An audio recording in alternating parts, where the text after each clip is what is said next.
পুংসাম পুংসাম পূর্ণ রমণাং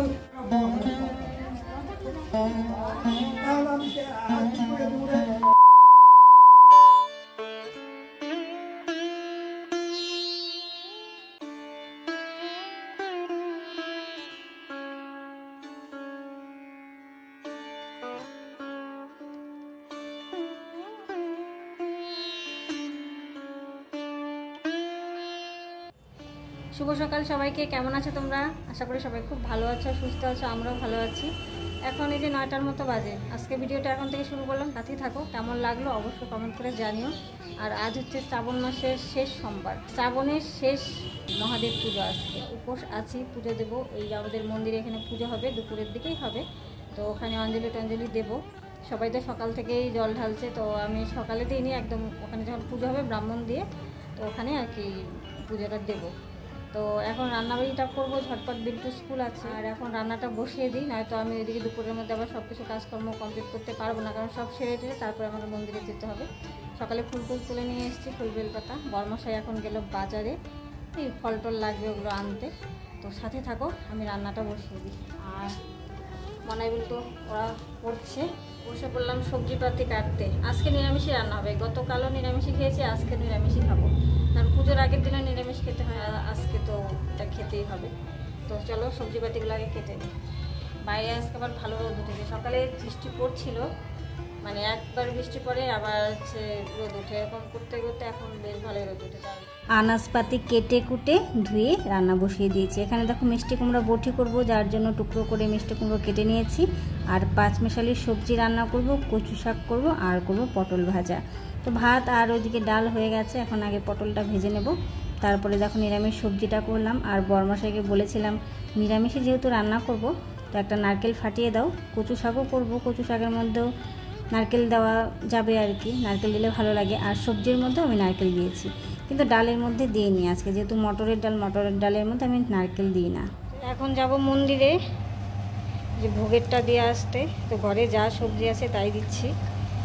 আলু দিলাম, একটু আদা দিলাম, দুটো ঝিঙে, একটা এই যে ধুম্বা। আরও তো সবজি আছে, কিন্তু ওগুলো তো আমি বটি দিয়ে কেটেছি। মিষ্টি কুমড়া, কচু, ওল, এগুলো তো দেওয়া যাবে না, তো এইটুকুই দিয়ে আসি। চলো যাই এখন।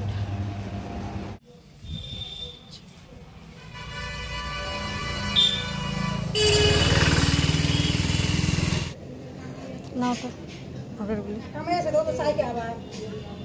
পূজা কয়টার দিকে হবে গো? ভোগটা হবে। আর এই যে এখানে ভোগের জোগাড় হচ্ছে সব।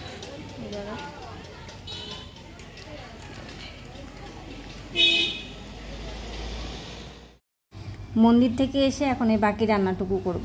সবই হয়ে গেছে, শুধু কচু শাকটাই বাকি আছে। মানে রান্না করতে করতে আমার হঠাৎ করে মনে পড়েছে, আমি তো ভোগেরটা দিয়ে আসিনি। বাইরে গিয়ে দেখি যে অনেকেই দিচ্ছে, তো আমি ঝটপট করে গিয়ে দিয়ে আসলাম।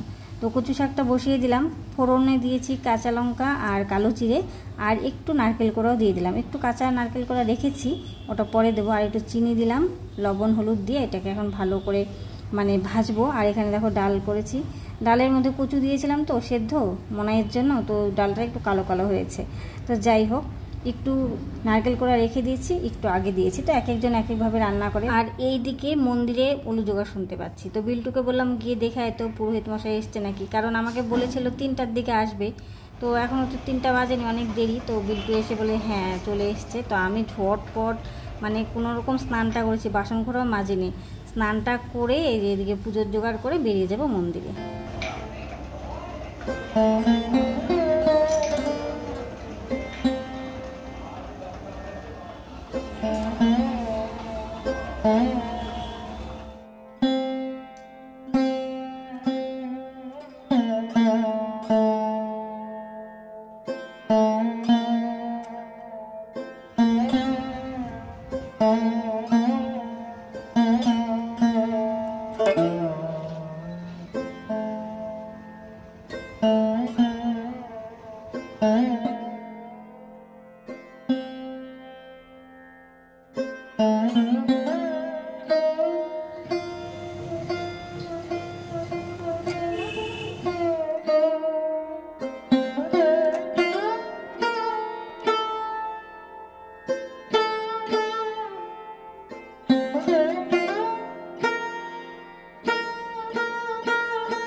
বলছে এত সচন্দন নন্দপুষ্প অষ্টশক্তি নম সহিত নম শিবায় নমঃ। ওই যে ওই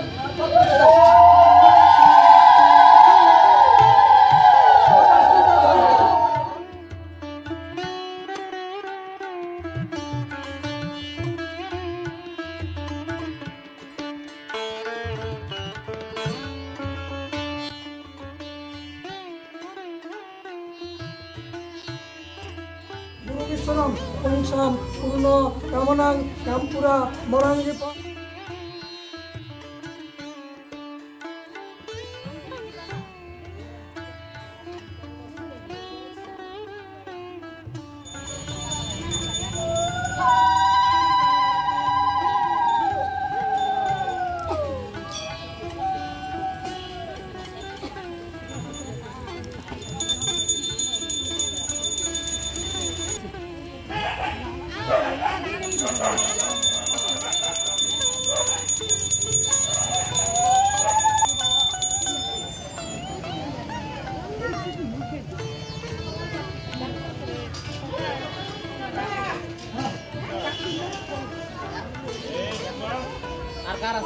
সব দিয়ে দিও একবারে